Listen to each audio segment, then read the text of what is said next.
नमस्कार साथियों, मैं अर्पिता शर्मा आपकी इंग्लिश टीचर। स्टूडेंट्स, हम पढ़ने वाले हैं आपकी बुक फर्स्ट फ्लाइट के 5th chapter the glimpses of India की पोम द ट्रीज के बारे में। तो चलिए सबसे पहले जानते हैं कि आप इस पोम में स्टूडेंट्स पढ़ने क्या वाले हैं। तो देखिए, आप पढ़ेंगे द इम्प्रिजन्ड फॉरेस्ट, यानी कि फॉरेस्ट है और उसे क्या करके रखा गया है, कैद करके रखा गया है। फिर है द ग्रेट स्केप, अब कैद करके रखा गया है तो वो जो पेड़ है वो क्या करते हैं, वहां से बचकर भाग निकलते हैं। और उसके बाद में द पोइट्स पर्सपेक्टिव, और इस पूरी सिचुएशन पे ये जो चीजें भी हो रही है, पेड़ों का कैद होना, उनका बाहर निकलना, इसके ऊपर जो हमारी पोएटिस है आखिर उनका क्या दृष्टिकोण है, पर्सपेक्टिव है, ये हम जानेंगे। और अंत में हम जानेंगे क्लाइमेक्स की किस तरीके से वो जो आपके सारे पेड़ हैं, फॉरेस्ट है, वो बाहर निकल कर जा रहे हैं। अब उन्हें कहाँ पर कैद करके रखा गया है स्टूडेंट, ये जब आप पोम पढ़ेंगे तो आपको समझ में आ जाएगा। उससे पहले समझते हैं कि इस पोम को पढ़ने के बाद स्टूडेंट्स आप कौन कौन सी कॉम्पिटेंसी डेवलप कर लेंगे, यानी कि आप क्या क्या चीजें सीखेंगे। तो देखिए, ये जो आपकी पूरी की पूरी पोम है स्टूडेंट्स, इसके अंदर काफी, मतलब आप ये मान लीजिए कि ये जो पूरी पोम ही है, ये आपको बताएगी सिंबोलिज्म और मेटाफर के बारे में। सिंबोलिज्म यानी होता है प्रतीकवाद, जब एक चीज दूसरी चीज को क्या करती है, उसका प्रतीक बनती है। और मेटाफर होता है जब आप दो चीजों को क्या करते हैं, कंपेयर करते हैं। तो ये इस पोम की क्या है, विशेषता है, इसी के बारे में आप जानेंगे। और साथ में ये भी जानेंगे कि जो पोएटस है आखिर वो जो पेड़ों को किसके साथ में कंपेयर कर रही है। तो चलिए फटाफट से जानते हैं हमारी पोएटस के बारे में, जिनका नाम है एंड्रियने रिच। इनका बर्थ स्टूडेंट यूएसए में हुआ था 1929 में, और she is the author of nearly 20 volumes of poetry and has been called a feminist and radical poet. अब इन्होंने कम से कम 20 वॉल्यूम्स ऑफ पोएट्री लिखी है। और इन्हें क्या कहा जाता है, इन्हें फेमिनिस्ट कहा जाता है, नारीवादी कहा जाता है, जो कि औरतों के बारे में लिखती है, उनसे रिलेटेड लिखती है, उनकी सिचुएशंस के बारे में लिखती थी।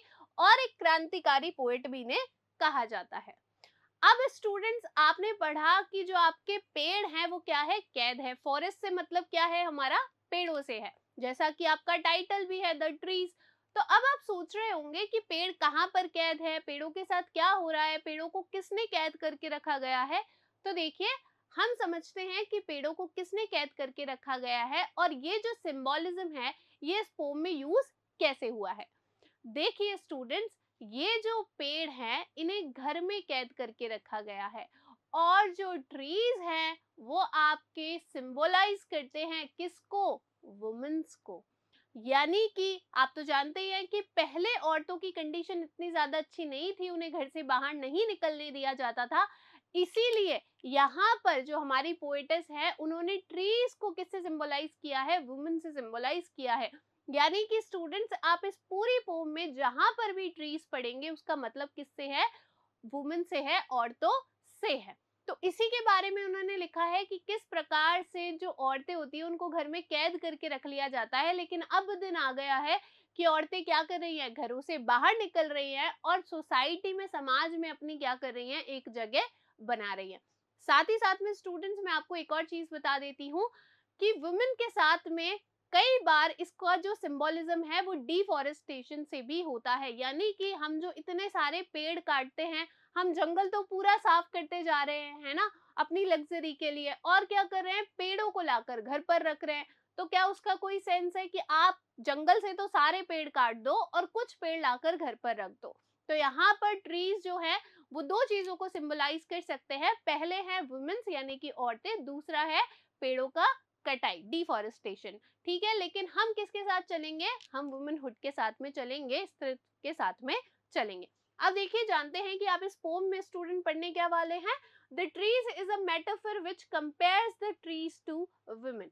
ये जो आपकी पोम है स्टूडेंट्स, ये एक मेटाफर है जिसके अंदर कंपैरिजन हुआ है, तुलना हुआ है। किसकी तुलना किसके साथ में की गई है, ट्रीज की तुलना स्टूडेंट्स वुमेन के साथ में की गई है, औरतों के साथ में की गई है। The poetess highlights the desire of women to be free and go out in the open। और जो हमारी पोएटेस हैं वो क्या कर रही हैं, औरतों की इच्छा को हाईलाइट कर रही हैं। और उनकी इच्छा क्या है, फ्री होने की, स्वतंत्र होने की और बाहर खुले में जाने की। अब खुले में जाने से मतलब क्या है, मैंने आपको बताया कि औरतों को क्या करके रखा जाता था, कैद करके रखा जाता था। तो औरतें बाहर जाना चाहती है, पढ़ना चाहती हैं, काम करना चाहती हैं और समाज के अंदर क्या देना चाहती है, अपना योगदान देना चाहती है। तो चलिए पोम को शुरू करते हैं, पर उससे पहले पढ़ेंगे बिफोर यू रीड वाला part. Can there be a forest without trees? अब आपसे पूछा जा रहा है कि क्या जंगल बिना पेड़ों के हो सकता है? बिल्कुल नहीं, है ना। बिना पेड़ों के तो जंगल हो ही नहीं सकता। और यहाँ पर इस सवाल का मतलब क्या है स्टूडेंट्स, आपसे इनडायरेक्टली पूछा जा रहा है कि क्या समाज जो है वो बिना औरतों के हो सकता है? अगर औरतें नहीं होगी तो क्या हमारी सोसाइटी चल सकती है? अब जैसे कि आप सुबह सुबह उठते हैं तो सबसे पहले आप याद ही किसको करते हैं? मम्मी को, कि मम्मी मेरा ये कहाँ गया, वो कहाँ गया, ये कहाँ रख दिया। तो घर को संभालता कौन है? औरतें संभालती है, वुमेन्स संभालती हैं। इसी तरीके से अगर आप बाहर जाते हैं, आप स्कूल में भी जाते हैं तो आपको टीचर्स पढ़ाते हैं, वहां पर क्या होती है, कुछ फीमेल्स भी होती हैं, औरतें भी होती हैं। तो औरतों का योगदान भी समाज के अंदर उतना ही इम्पोर्टेंट है। और अगर वुमेन्स नहीं होंगी, औरतें नहीं होंगी, तो सोसाइटी जो है, समाज जो है, वो चल ही नहीं सकता।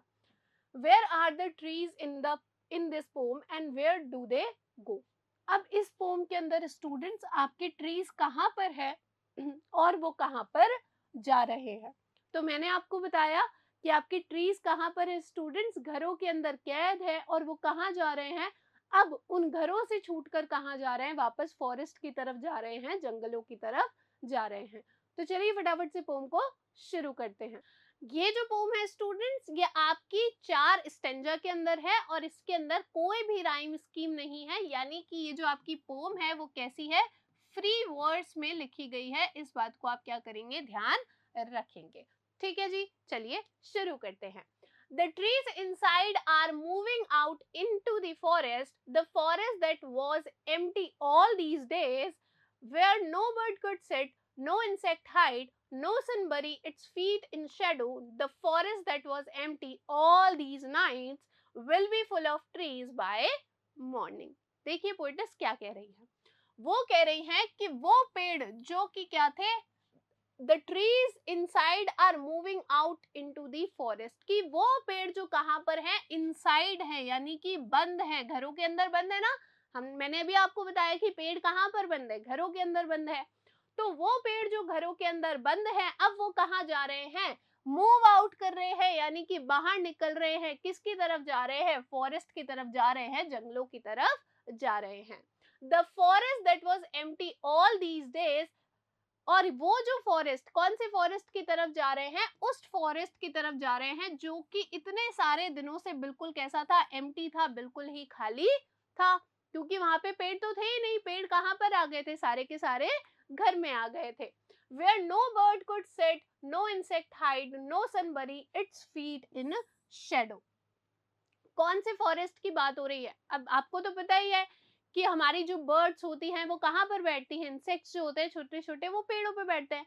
लेकिन अब ये जो फॉरेस्ट है स्टूडेंट, ये तो बिल्कुल खाली हो गया, क्योंकि ये सारे पेड़ तो कहाँ आ गए, घर पर आ गए।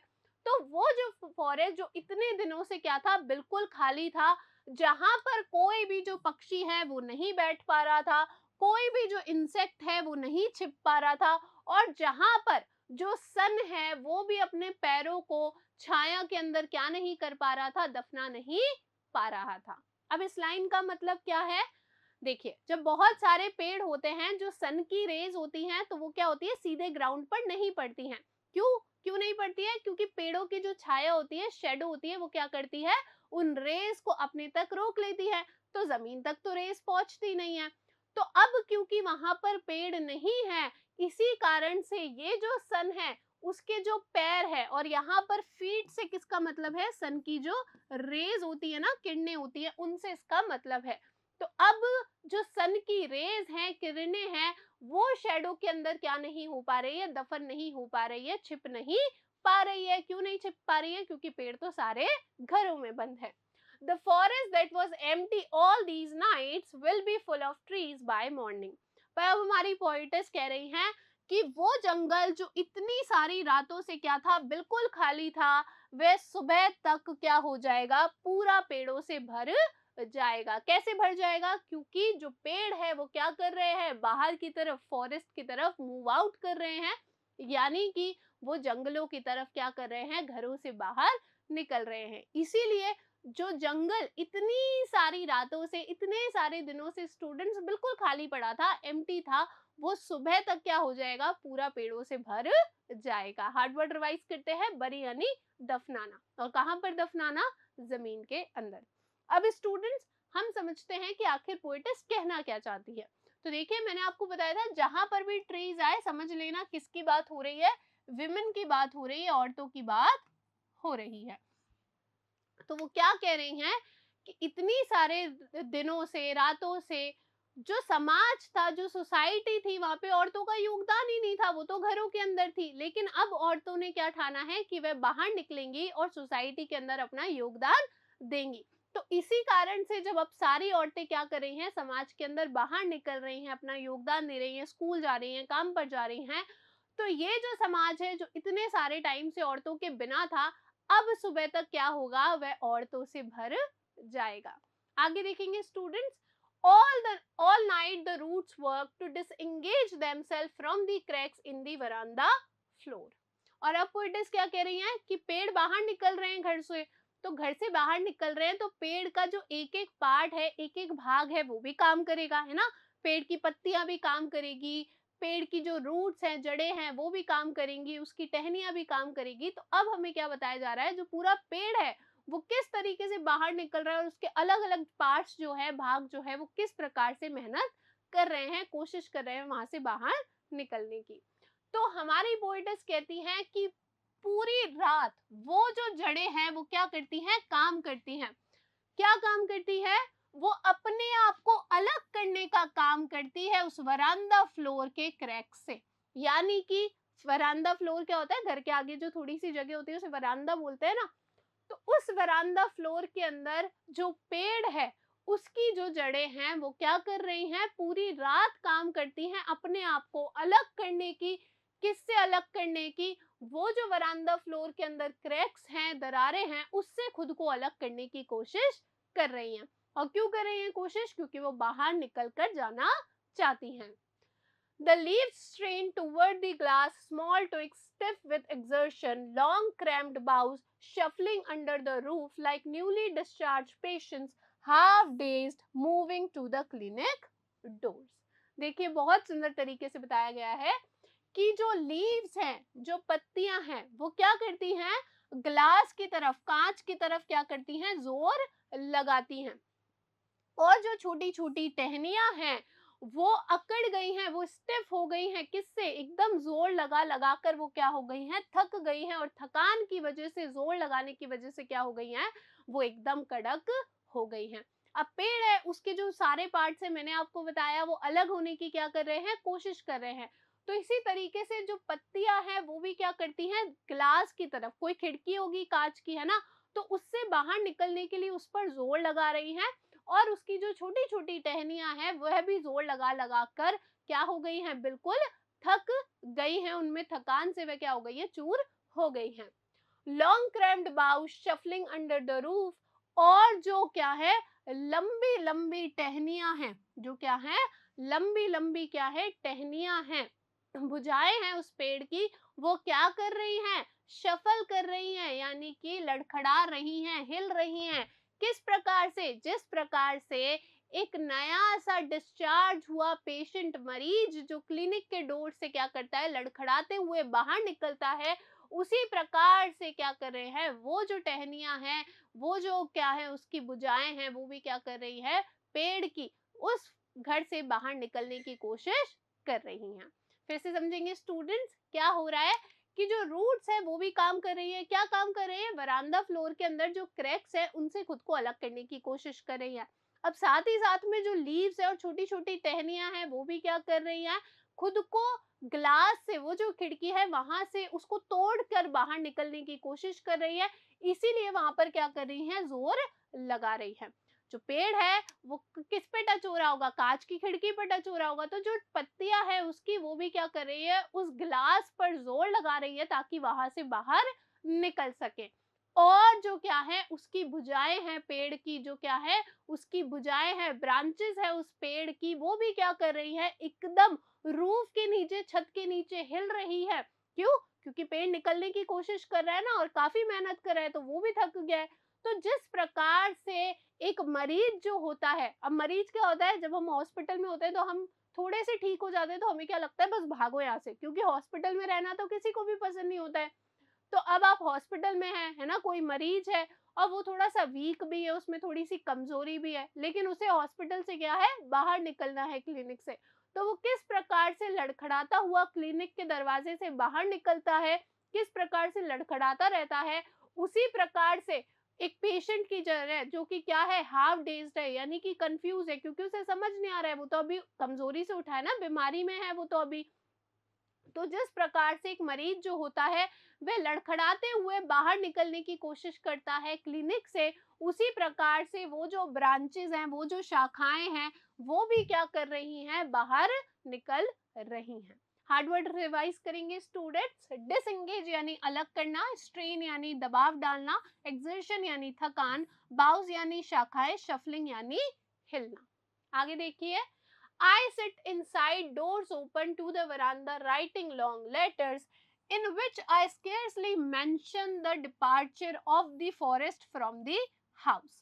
अब यहाँ पर जो है पोएटस अपने बारे में बता रही हैं कि मैं अंदर बैठी हूँ। कहाँ बैठी हूँ? वो घर के अंदर बैठी हैं। उनके जो दरवाजे हैं वो वरांदा की तरफ खुले हुए हैं, यानी कि उनके घर के जो दरवाजे हैं वो खुले हुए हैं और सामने क्या दिख रहा है, उनको वरांदा दिख रहा है और वो कहाँ बैठी है, अंदर बैठी है।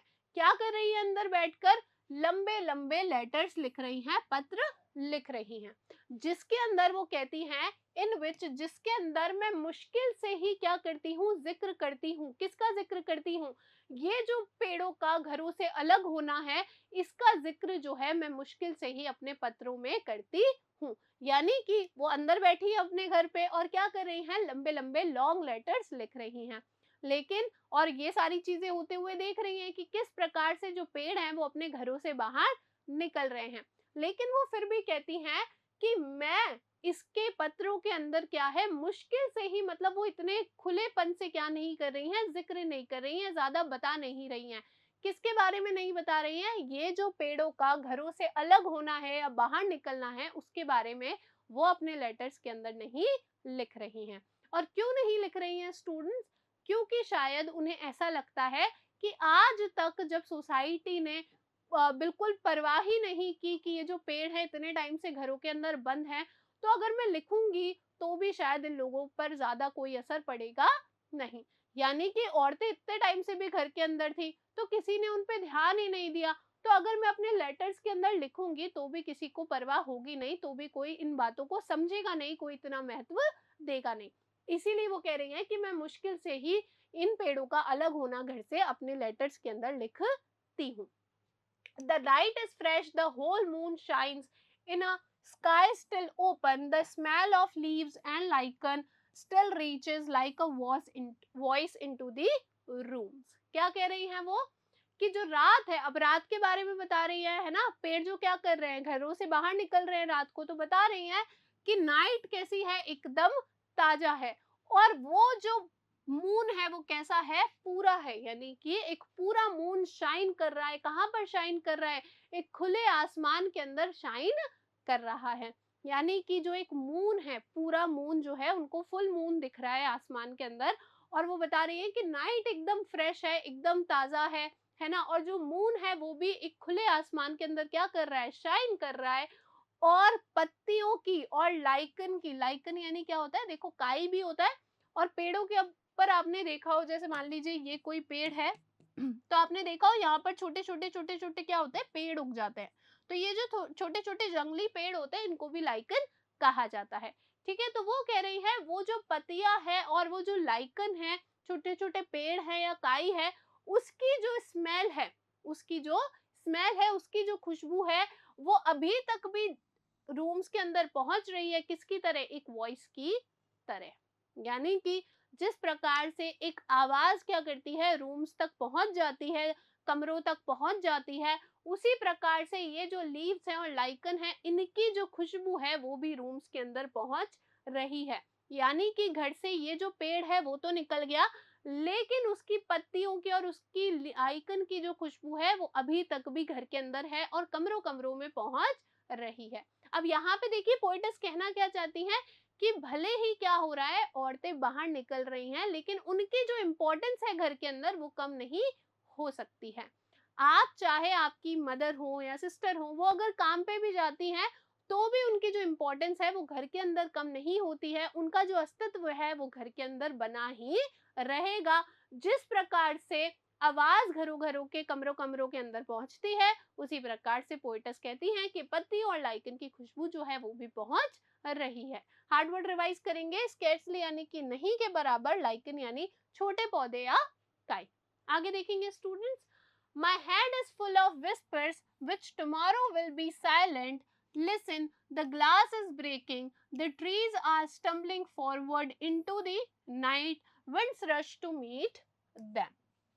अब वो क्या कह रही हैं कि उनके सामने ही पूरा दृश्य हो रहा है कि किस प्रकार से ना पेड़ कोशिश कर रहे हैं अपने आप को घरों से अलग करने की, खिड़कियां तोड़ने की कोशिश कर रही हैं, पत्तियां जो हैं या शाखाएं जो हैं। तो वो कह रही हैं कि my head is full of whispers, कि मेरा जो दिमाग है वो पूरा किससे भरा है, विस्पर्स से, जो घुसपुस की आवाज होती है ना उससे भरा है। अब घुसपुस की आवाज कैसे है कि पेड़ क्या कर रहे हैं, धीरे धीरे धीरे धीरे बाहर निकल रहे हैं, है ना। कुछ पेड़ क्या कर रहे हैं, घरों की खिड़कियां तोड़ रहे हैं, दरवाजे तोड़ने की कोशिश कर रहे हैं, वहां से बाहर निकलने की कोशिश कर रहे हैं। तो वो कह रही है कि मेरा जो दिमाग है वो किससे भरा है, विस्पर से भरा है, यानी कि आवाजों से भरा है। विच टुमारो विल बी साइलेंट, जो कि कल क्या हो जाएगी, शांत हो जाएगी। यानी कि आज ये जो आवाजें हैं वो कल क्या हो जाएंगी, शांत हो जाएंगी। अब शांत हो जाएंगी स्टूडेंट्स, इसके यहाँ पर दो मतलब हो सकते हैं। पहला तो क्या है कि पहला तो जो ट्रीज है अब वो क्या कर रहे हैं, जंगलों की तरफ जा ही रहे हैं। तो जब जा ही रहे हैं तो रात को वो जंगलों में पहुंच ही जाएंगे, तो ये जो आवाज है ये कल से चुप हो जाएगी, शांत हो जाएगी। यानी कि सारे पेड़ निकलकर कहाँ पहुंच जाएंगे, फॉरेस्ट की तरफ पहुंच जाएंगे, और ये जो आवाजें हैं ये बिल्कुल शांत हो जाएगी कल से। क्यों शांत हो जाएगी, क्योंकि जो फॉरेस्ट है जो इतने दिनों से खाली पड़ा था वो किससे भर जाएगा, पेड़ों से भर जाएगा। दूसरा यहाँ पर जो पोएटस है वो थोड़ा सा सरकाज़म भी कर सकती हैं कि वो क्या कहना चाह रही है कि ये जो शोर है ना ये सिर्फ आज का ही है और कल से सारा शोर जो है ना वो बंद हो जाएगा। यानी कि ये सिर्फ आज के लिए ही हो रहा है कि औरतें क्या कर रही है, बाहर निकलने की कोशिश कर रही है। कल से फिर से जो औरतें हैं वो वापस अपने काम में लग जाएंगी, ज्यादा परवाह करेंगी नहीं और वापस से घरों के अंदर ही रहेंगी। ठीक है। अब ये कहती हैं सुनो, द ग्लास इज ब्रेकिंग, कि क्या हो रहा है, ग्लास टूट रहा है। ग्लास कैसे टूट रहा है, क्योंकि क्या कर रहे थे, जो पत्तियां हैं, जो छोटी छोटी टहनियां, वो ग्लास पे, शीशे पे जोर लगा रही थी ना, इसीलिए जो ग्लास है सॉरी, वो क्या हो रहा है, अब टूट रहा है।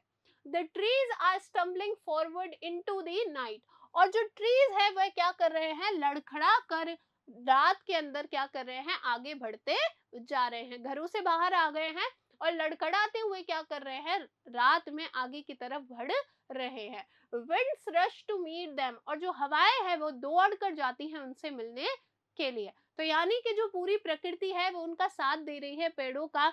तो इसी प्रकार से आप देखेंगे कि जो विंड्स है वो भी उनसे क्या करती है, दौड़कर मिलने के लिए जाती है। साथ में the moon is broken like a mirror, its pieces flesh now in the crown of the tallest oak।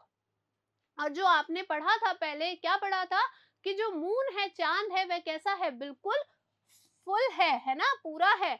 वो अब क्या हो गया है, टूट गया है। और कैसे टूट गया है, एक कांच की तरह टूट गया है, और उसके जो छोटे छोटे टुकड़े हैं वे चमक रहे हैं। किस पे चमक रहे हैं, जो सबसे लंबा बलूत का पेड़ है उसके सर के ऊपर मुकुट की तरह क्या हो रहे हैं, चमक रहे हैं। यानी कि ये फुल मून था, लेकिन यहाँ पर एक बहुत लंबा सा क्या हुआ, ओक का ट्री आया, बलूत का पेड़ आया, और उसका जो मून था उसकी जो छाया थी उसको ढक लिया, और इसीलिए अब ये जो मून है वो टूटा हुआ लग रहा है, और उस ओक के ट्री के ऊपर किसकी तरह लग रहा है, एक क्राउन की तरह लग रहा है, एक मुकुट की तरह लग रहा है।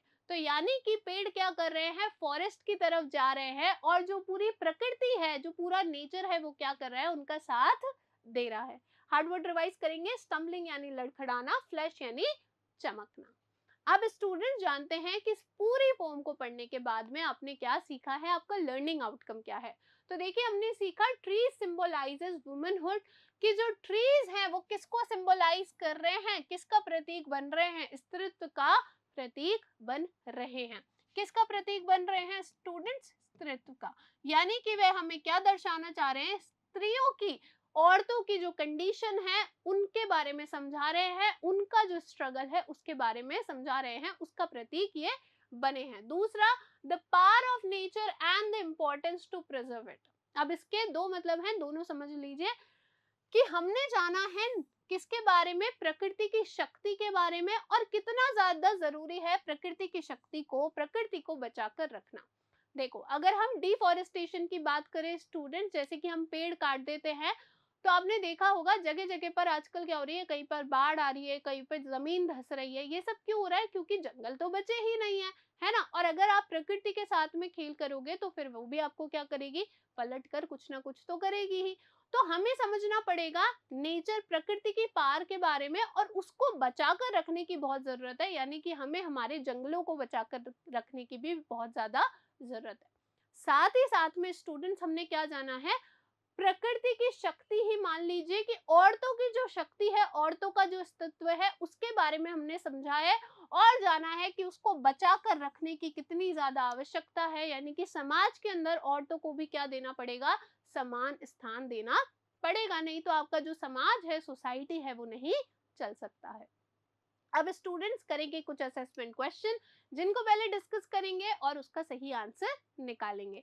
पहला सवाल देखिए, what is the poetess doing. जो पोएटेस है वो क्या कर रही हैं इस पोम के अंदर। तो आपके ऑप्शंस है, option A watching trees, B writing long letters, C weeding, D worrying about deforestation. तो वो क्या कर रही हैं, वो अंदर बैठी है, उन्होंने अपने गेट खोले हैं वरांदा की तरफ, और क्या कर रही है स्टूडेंट्स, लंबे लंबे जो लेटर्स हैं, लॉन्ग लेटर्स है, लंबे पत्र है, वो लिख रही है। तो ऑप्शन बी आपका क्या हो जाएगा, करेक्ट आंसर हो जाएगा। नेक्स्ट देखिए, द वर्ड बाउज मीन। जो वर्ड है बाउज, इसका मतलब क्या है। आपके ऑप्शन है, option A seeds, B fruits, C branches, D roots. देखिए सीड्स यानी होता है बीज, फ्रूट्स यानी होता है फल, ब्रांचेस यानी होता है शाखाएं, और रूट्स यानी क्या होता है, जड़। तो मैंने आपको बताया था कि बाउज यानी क्या होता है, शाखाएं होते हैं। तो ऑप्शन सी ब्रांचेस आपका क्या हो जाएगा स्टूडेंट्स, करेक्ट आंसर हो जाएगा। नेक्स्ट क्वेश्चन देखेंगे, name the literary device used in the moon is broken like a mirror. ये जो लाइन स्टूडेंट्स आपने पढ़ी कि चंद्रमा जो है वो टूटा हुआ है किसकी तरह, एक मिरर की तरह, कांच की तरह, इसके अंदर कौन सा लिटरेरी डिवाइस यूज हुआ है। आपके ऑप्शन है, option A metaphor, B simile, C alliteration, D imagery. अब देखिए आपको पता होगा कि कंपैरिजन के लिए, तुलना के लिए दो जो पोएटिक डिवाइसेस है वो यूज होते हैं। पहला है मेटाफोर, दूसरा है सिमिली। अब दोनों ही यूज होते हैं। अब दोनों में फर्क क्या है स्टूडेंट्स, जहां पर भी आप देखें कि तुलना किसके साथ में हो रही है, या तो लाइक का यूज करके हो रही है या फिर एज का यूज करके हो रही है। ध्यान से सुनेंगे, जहां पर भी तुलना स्टूडेंट्स या तो लाइक वर्ड का यूज करके हो, उसका उपयोग करके हो, या फिर एज वर्ड का उपयोग करके हो, वहां पर यूज होता है आपका सिमिली। और अगर लाइक ना हो, उसके बिना तुलना हो, तो फिर यूज होता है मेटाफर। अब आप यहाँ पर देखेंगे कि लाइक का यूज हुआ है, इसीलिए आपका पोएटिक डिवाइसेस कौन सा है, सिमिली। ऑप्शन बी आपका क्या हो जाएगा, करेक्ट आंसर हो जाएगा। आई होप आपको ये वीडियो अच्छा लगा होगा और अच्छे से समझ में आया होगा। थैंक